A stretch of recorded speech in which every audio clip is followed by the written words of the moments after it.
చెందుతుంది, ఇది నిజం. అంతే పెద్ద ఎత్తున ఈరోజు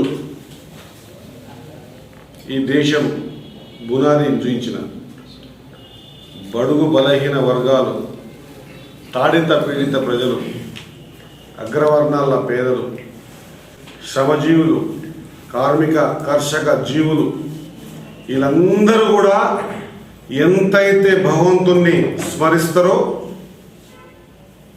ఎంతైతే భగవంతుని పూజిస్తారో, ఈ ఎస్సీలు, ఎస్టీలు, బీసీలు, మైనార్టీలు, అగ్రవర్ణాల పేదలు, ఈ శ్రామిక కర్షక జీవులు, వీళ్ళందరూ కూడా అంతే పెద్ద ఎత్తున అంబేద్కర్ గారిని పూజిస్తారు అన్నది నిజం. రాజ్యాంగం రచించుకోకపోతే,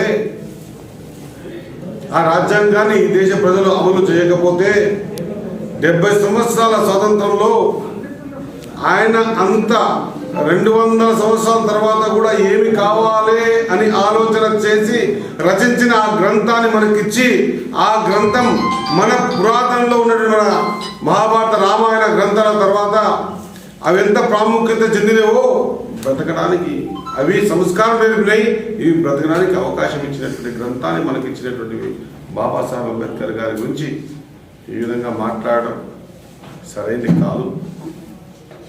వాస్తవంగా చెప్పాలంటే ఈరోజు మనలాంటి మారుమూల నియోజకవర్గాలైనా, నాలాంటి ఎస్సీ ఎస్టీ బీసీ మైనార్టీలైనా ఈరోజు రాజకీయ పరంగా అంచెలంచెలుగా ఎదిగి ఈరోజు సొసైటీలో నిలబడగలుగుతున్నాడంటే, నిలబడ్డా కూడా ఇంకా 100 రకాల అవమానాలు పడుతున్నా కూడా నిలదొక్కునే శక్తినిచ్చినటువంటి గ్రంథమే మన భారత రాజ్యాంగం రచించుకున్న అంబేద్కర్ రాసినటువంటి గ్రంథం అన్నమాట గుర్తుపెట్టుకోవాల్సిన అవసరం ఉంది.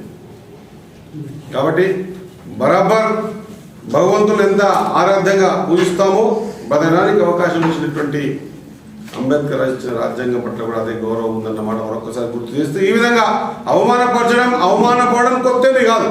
కానీ ఈనాడు మనం చూస్తూ ఉన్నాం, ఖచ్చితంగా ఈ అవమానాలన్నీ కూడా ఎందుకు పడతా ఉన్నాయంటే, ఖచ్చితంగా 100% దీని ద్వారా చైతన్యవంతులమై బయటకు వచ్చి మాట్లాడి నిర్భయంగా శక్తి ఇచ్చేటువంటి ఇటువంటి భారత చట్టం రాసుకున్నటువంటి, మన భారత రాజ్యాంగం రాసుకున్నటువంటి మన గ్రంథాన్ని మనం చేతపూడినాం కాబట్టి ఈరోజు మనం మాట్లాడుతూ ఉన్నాం. అదే మాటని ఆ రోజు రాహుల్ గాంధీ గారు కూడా బుక్ చేతబట్టి ప్రమాణ స్వీకారం చేశారు.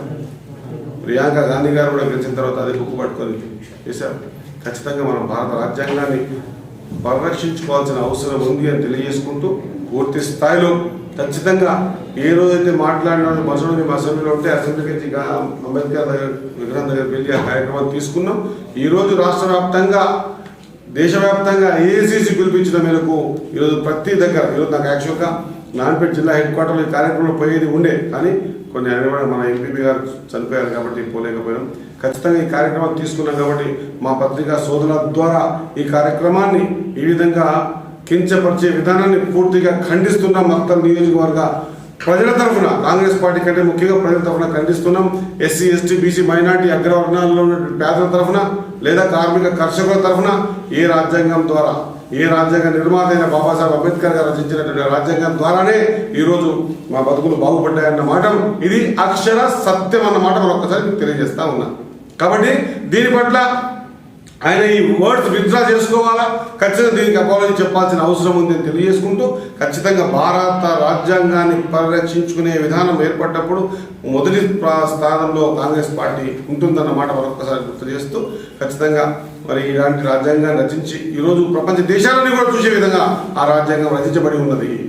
ఈరోజు ప్రపంచ దేశాలను చూస్తూ ఉన్నాయి ఈ రాజ్యాంగం ఇంత లోతైన ఆ తెలివిమంతులు ఎవరిని, అక్కడ ఆ తెలివిమంతుడు బాబాసాహెబ్ అంబేద్కర్ గారు అన్న విషయాన్ని మనమందరం గ్రహించాల్సిన అవసరం ఉందని తెలియజేసుకుంటూ, ఖచ్చితంగా రేపు రాబోయే రోజుల్లో పార్టీ పరంగా, ఏఐసిసి పరంగా ఏ కార్యక్రమాలు తీసుకున్న పూర్తి స్థాయిలో ఆ కార్యక్రమాన్ని దిగ్విజయం చేస్తామన్నమాట మరొకసారి గుర్తు చేస్తూ మరి సెలవు తీసుకుంటున్నాం.